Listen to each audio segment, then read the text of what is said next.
Action. What up, y'all? I'm Jules, the founder and creative director of Daily Dose 719 and the owner of Stompin Groundz, a coffee shop here in Colorado Springs. So we tell the journeys of people's from dreams to realities. And today I have a special guest. You guys might recognize her. She's been working at the shop for probably the last month now. Feels like a little bit longer than that, but Elena Salinas, if you guys don't know, now you know. Welcome. Hello, everybody. Happy to be here. Happy to see everybody. Yes, so we actually have quite a journey. It's been quite the journey. It's now almost 6 or 7 years since we first met. Yeah, we met back in 2018 during Kono.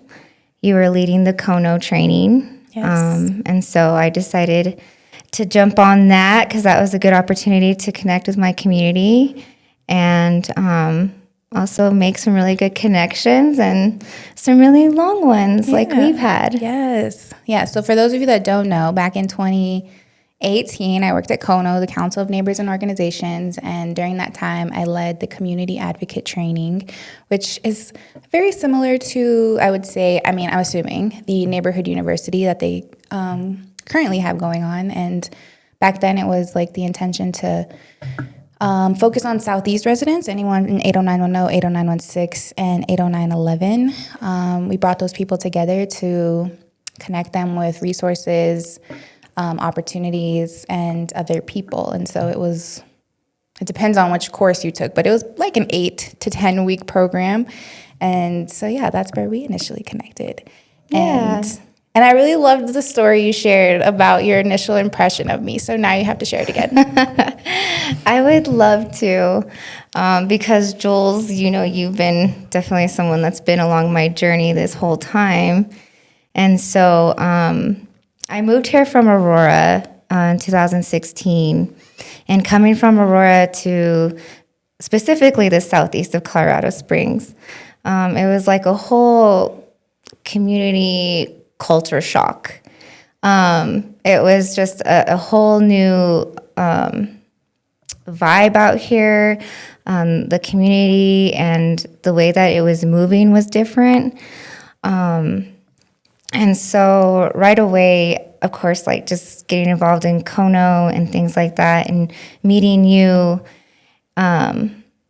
I saw you and I just saw how you were just taking that initiative and just like leading this program. And I see this cool girl with tattoos and tying that to my story was just, coming from a place where I've made mistakes before and I've done things that I wasn't too proud of. And I guess we get to a point where we try to erase ourselves a little bit. Mm-hmm. And so moving to a new place, it was a fresh start. And I was like, I didn't want anybody to know that, but when I started meeting people and people were being transparent about their stories and like these real life, relatable stories and just the fact that we don't have to stay tied to these mistakes and we don't have to stay tied to our past, that we can turn our mess into a message. And that's where, I was like, I'm in the right place and I've definitely met the right chick, yes, to keep along with what I really wanted to achieve here. Yeah. Yeah. That's what I really loved about leading the advocate training is like I got to connect with people that like really wanted more for themselves and for their community. And so I think there's so many of us that went through the training that are still heavily involved today, and I love to see that. And I think for the both of us, we were both kind of introduced to Thrive during that training. I had met Taj a little bit before that, but I was I was learning right alongside your class because I didn't know a lot of the resources and things in the community, but I was kind of just thrown in to put them all together and teach a class about it. And so I was like, okay, I'm going to learn too. So I learned about Thrive, and then we ended up enrolling in the same Thrive class. So, yeah. Did you always know you were going to be an entrepreneur? I feel like it was always in me to create something, and create something that would give back to people, people that I care about and in the ways that I care about. And that way was food.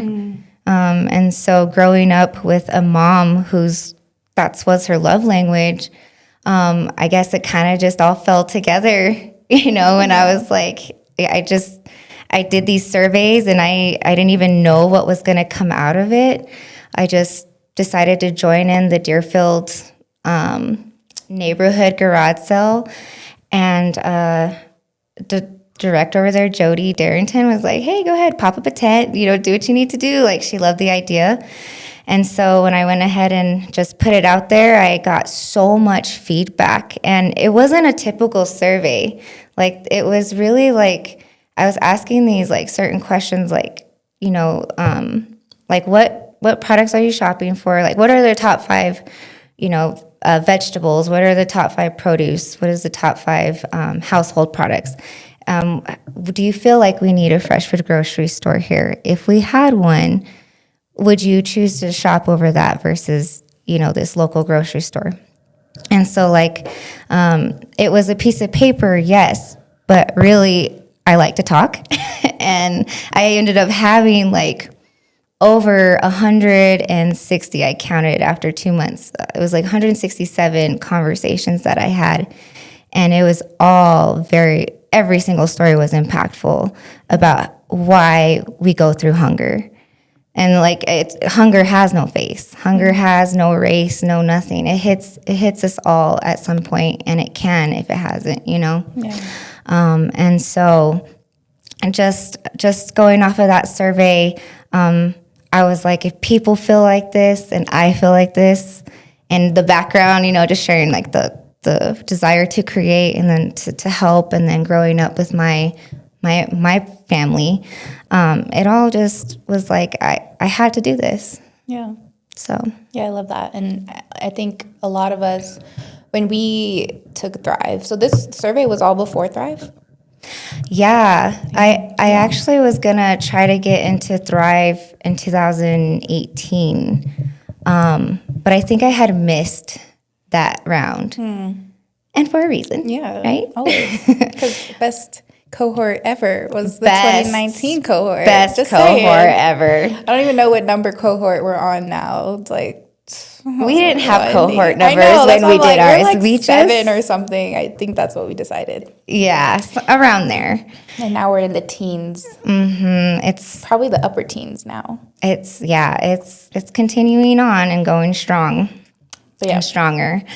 But yeah, it was 2018, and then I met with Taj Stokes, and he was just like, go out and do I forgot what he said. He said, go out and do like a pop-up trial.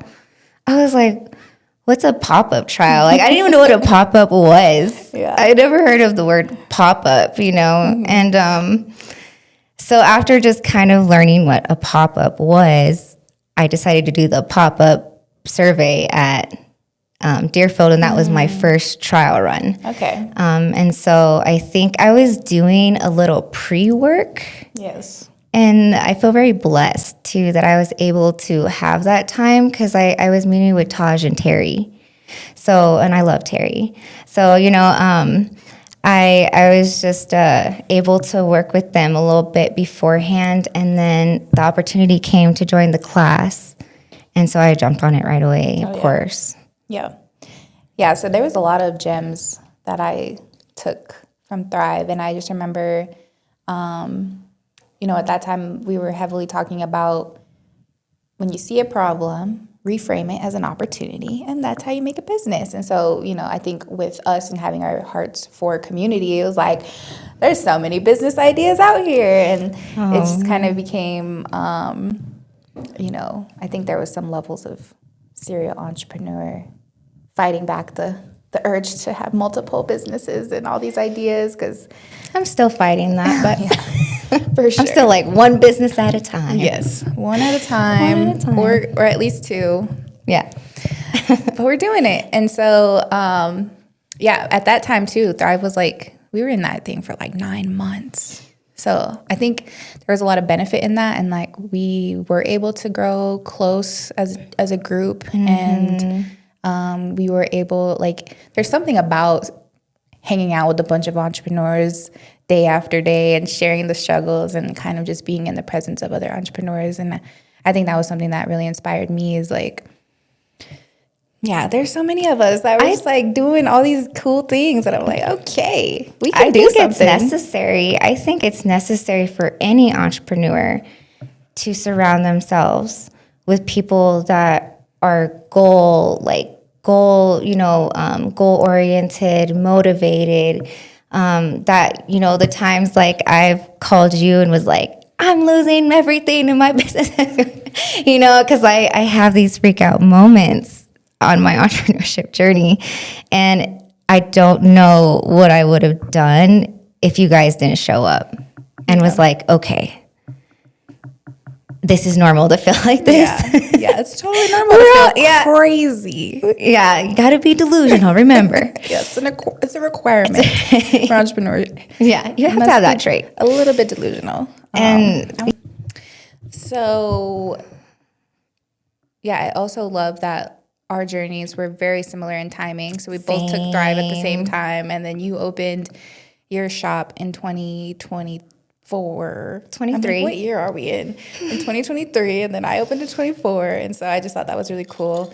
But yeah, tell us a little bit more about the early stages of your journey, because yeah, I know for mine it was a struggle in those early days of like, is this what we're doing or are we not? I don't know. Yeah, I think, for all of us, it's like that. In the beginning, we're just working with what we got, and we're just building with what we know and have, and we're learning.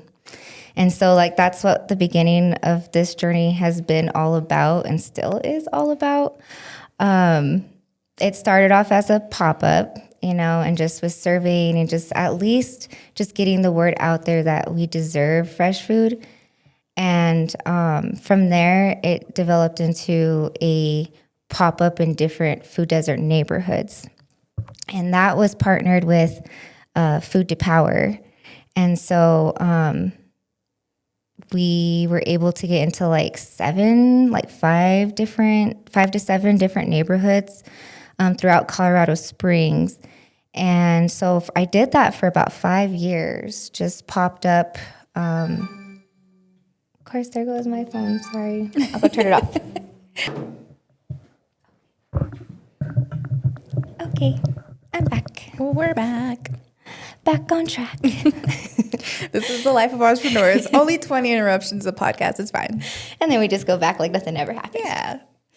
So you're doing your pop-ups. Yeah. So I'm doing my pop-ups, and I've been doing that for about, 2018, 19. So that was about a good 5 years. And then I applied for a grant that I actually got rejected for. And it crushed me. I remember reading that email, and I started crying. I was like, nobody wants a fresh food grocery store. Nobody sees my vision. You just feel so like I'm trying so hard, and just like another door shuts on you, know. But I actually didn't let me feel like that. I said, you know what? There's a second round. I'm going to apply again. Yes. And guess what, guys? I got it. She got it. I got it. So don't ever let that first no stop you, okay? Or the second, or the third. Yeah, you keep pushing through the no's. If you have the vision, just keep going. Exactly. Be delusional. Be delusional. And so I just after I got that grant, I think that really helped me give me the confidence. Like, okay, like I think the storefront is now in a reachable goal. And so that inspired me to just keep trying to apply for more grants and kind of do some different things like that to get the funding going. And so I would do a couple extra classes like that would offer, like that funding support. So I did that for about a year, and I worked 2 jobs too while I was doing that. I just want to say that, I think people think that like when you're starting a business, they don't think like you just get to focus on your business and you get to live this, dream. Yeah. And it's far from that. It's Yeah. far from that. And so I think that, just in that time, I was like really able to just kind of just get through that, Yeah. that part. Yeah, and it's interesting because during that time, that's when I was like launching Daily Dose. So technically, I was building 2 different businesses simultaneously. And so, yeah, a lot of y'all might recognize her from a lot of our Daily Dose features because we were definitely trying to dive into the topic of the food deserts and the inequities when it comes to food in our community and comparing the grocery stores depending on where you're at in the city and things like that. And so we were definitely, we had quite a few interviews with you throughout the years. Yeah, because it's one of those things. I think that fresh food and like trying to bring it to your community is like a grassroots movement. It takes the community to do it. It takes the local farmers because we're about that. We're about working with local people. And so, it takes more than just saying like, here's a grocery store, it's a lot of different pieces to it. And it takes the whole community. It takes a lot of support. And so if you have that, a lot of things can happen. Mm-hmm. I think a lot of our visions can unfold. Yeah. Yeah. What are some of your favorite moments along this journey? Learning about food. Like really learning about like soil operations and learning about just the different ways that food's being grown and like how we have aquaponics farms. And some farms that we work with grow with compost, and there's just different ways that people are doing different things. And as long as they're doing the right thing, I love that, and I think that's so cool that we're all being creative and trying to bring fresh food to our community. So just being able to connect with them and learning about like those type of things has like really sparked an interest beyond selling food. And I think that's why I try to do different things like the educational workshops and starting this podcast. Yeah. And then I don't know, like I think I really fell in love with mushrooms.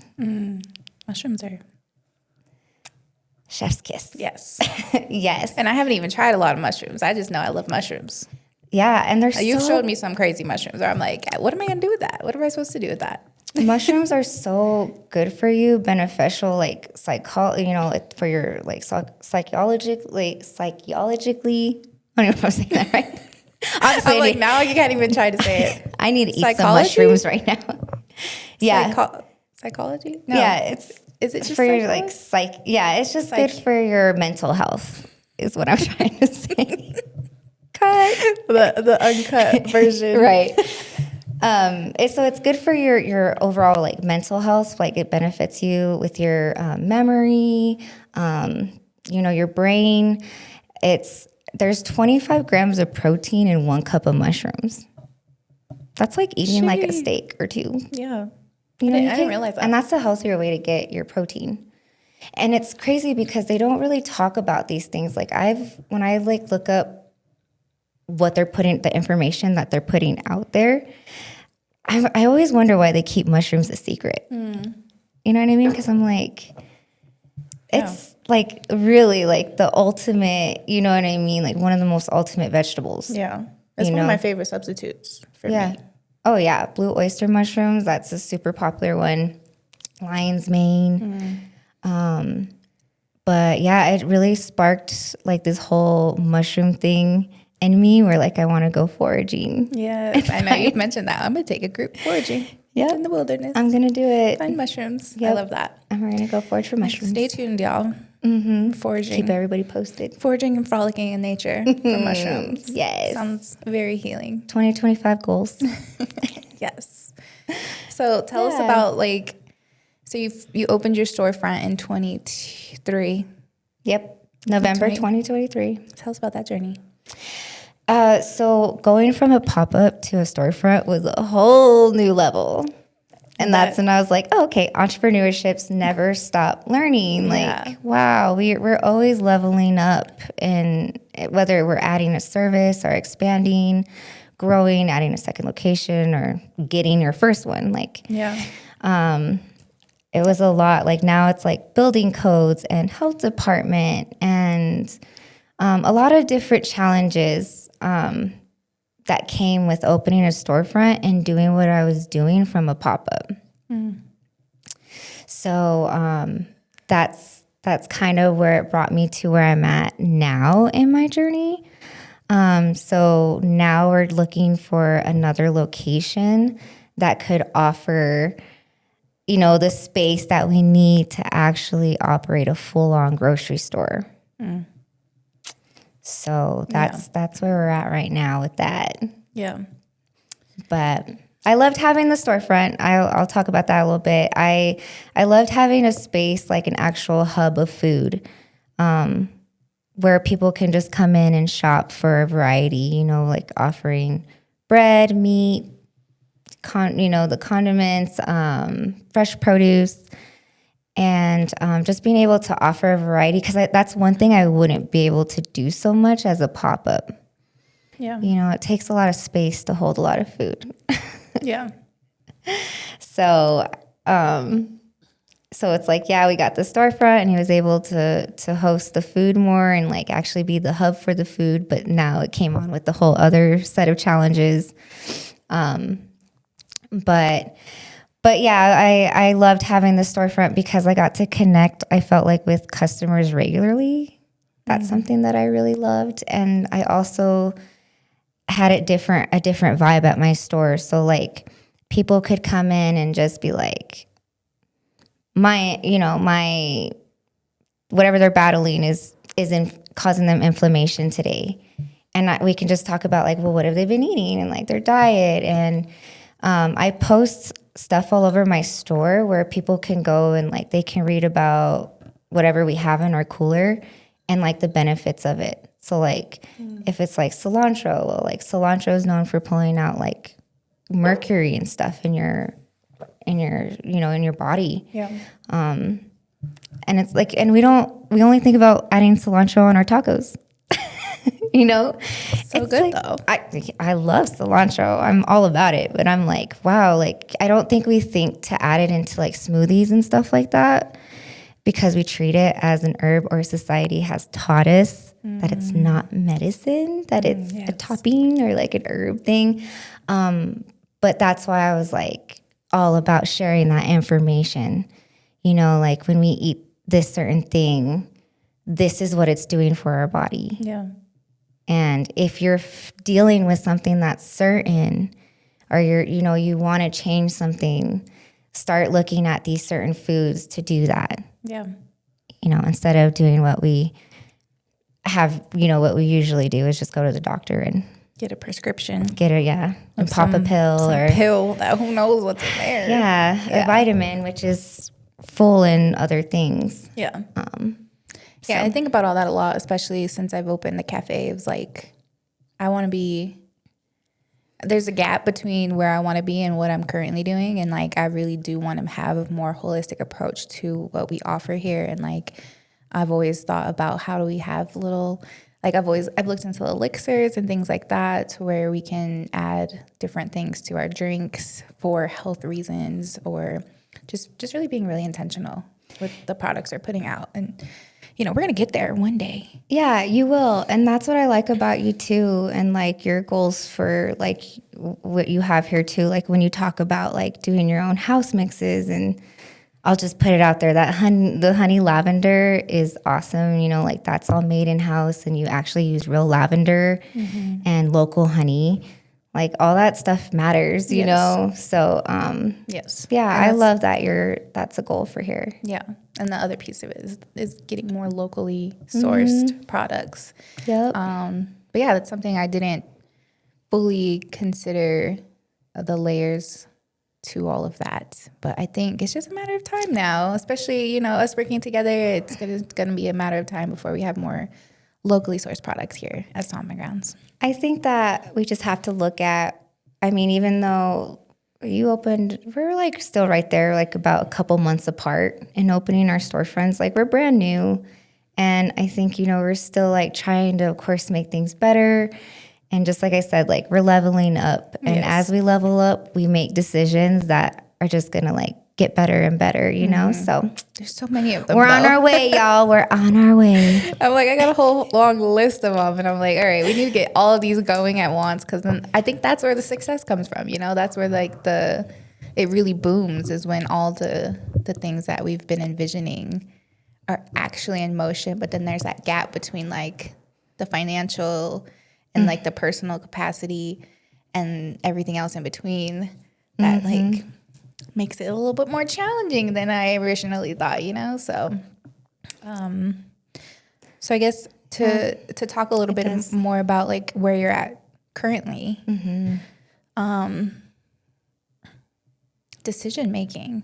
That's another thing that I've been like, can someone do that for me? yeah, like, does anyone want to take that role for me? What the decision should be. I just want to tell you what I want, and then people can yes, it's been make sure it matches with what I want, though. Yeah, it's been challenging to like we have to make all these calls all the time. Like I think it's almost every single day. Like every decision can feel like this huge decision, and sometimes how I want to move changes depending on the day. And so it's like, how's that experience been for you?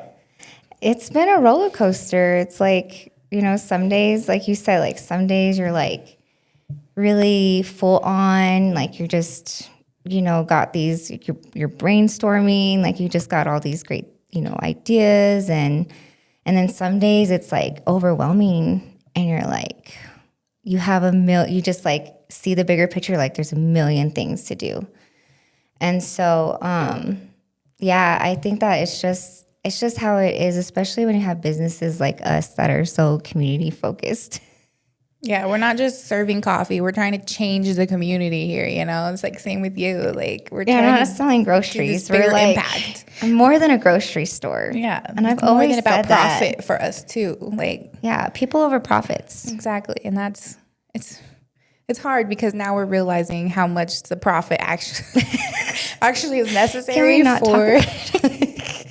for the success and the long term, impact of the business. We have to have the money, and so that's where it's been a challenge for me personally too. It's like, oh, I love so and so. Of course, you can have an event here, and I'm not going to charge you like I charge them because you guys do great work. But it's also like, but I have bills to pay, so it's the tough part.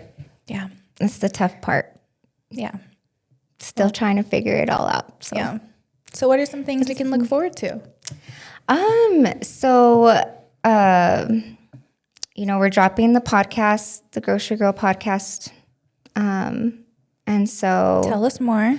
So that's just it's a fresh move, the Grocery Girl podcast, where we're covering all things fresh, local, and delicious. We're just really here to empower the community to eat fresher, healthier, lessen the stress and the burden of it, and see if we can just turn it around and make people actually want to. Yeah. Yeah. So, and we'll be featuring some really cool people, like some local farmers and ranchers, some local producers and vendors, and still making that connection between the community and them, and sharing what they're doing. Yeah. I think that's important because the more we can kind of eliminate that middle person. I don't know, because I've always envisioned, it's so nice to be able to go to a certain spot and just be plugged into all the local things versus going to King Supers and there just being so much stuff. Yeah, that's how it is. It's like when you support, someone like me that's doing like all the groundwork, that's really contacting these vendors and really like asking like, how are you raising your cows? What kind of antibiotics are you using? Any? Like, How do you guys rotate them? Like, there's just like certain questions that I've learned to ask, when we're picking out our food for our store. And it's like trust me, I've been to Walmart and I've stood there for like 20 minutes in the aisle just trying to find something that's decent with like less minimal ingredients and stuff like that. And here I provided a whole store that you don't have to, of course I encourage everybody to like still, do your research and all that. But you guys can trust like that I've done that part and I've put it all in one place because I know firsthand too the struggle of trying to find good stuff, real food.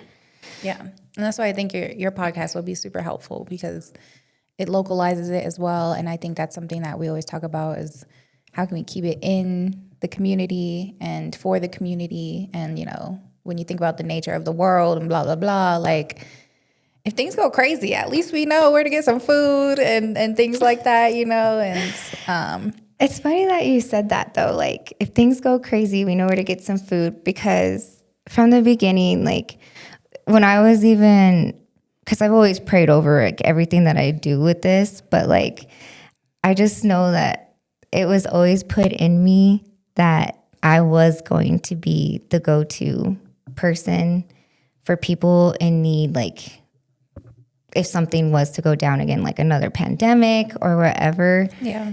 I know that people know for sure, like, I'm their girl and I got them and I will make sure that I will source as much food as possible for us. Yeah.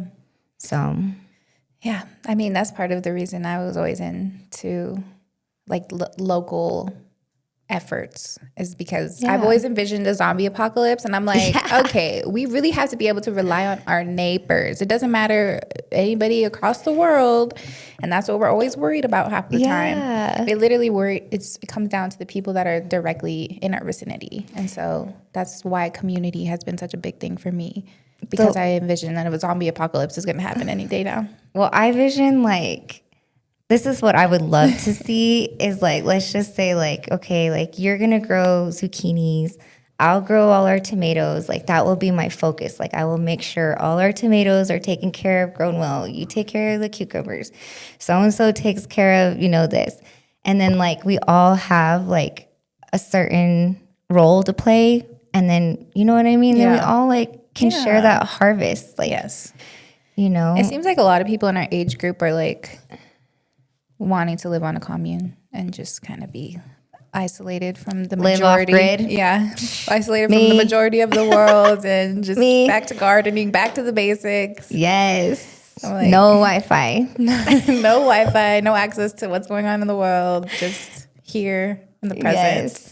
Taking care of the people directly around us. Cooking a steak. So beautiful. Yeah, cooking a steak like in the middle of the mountains, like next to the river. Yeah. Like to me, that's the vibe. Like I will create that vibe. This weekend. We've reached success when we're cooking steaks next to the river. I'll do that this weekend. Any final thoughts for us? Let's see.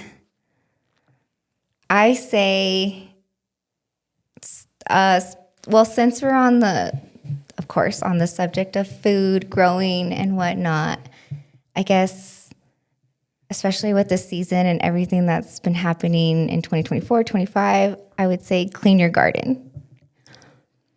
All right.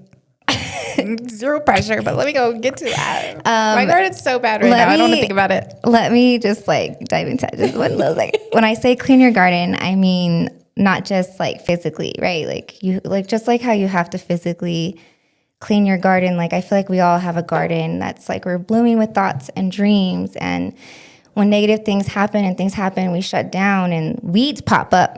And some of them have names. Just kidding. We won't name drop. Right. But, and these weeds pop up and it's if you don't tend to your garden physically, right? Your vegetables, everything that you've been trying to grow beautifully is going to die. And so I think that just clean out your garden. It's springtime, so clean out your garden physically, but clean out your garden mentally, emotionally, and spiritually. And, weed out those things so that way you can continue to bloom and grow and achieve these things that you've desired for your life. That was beautiful. Yeah. And food is love. And food is love. Mic drop. That's it. That's it.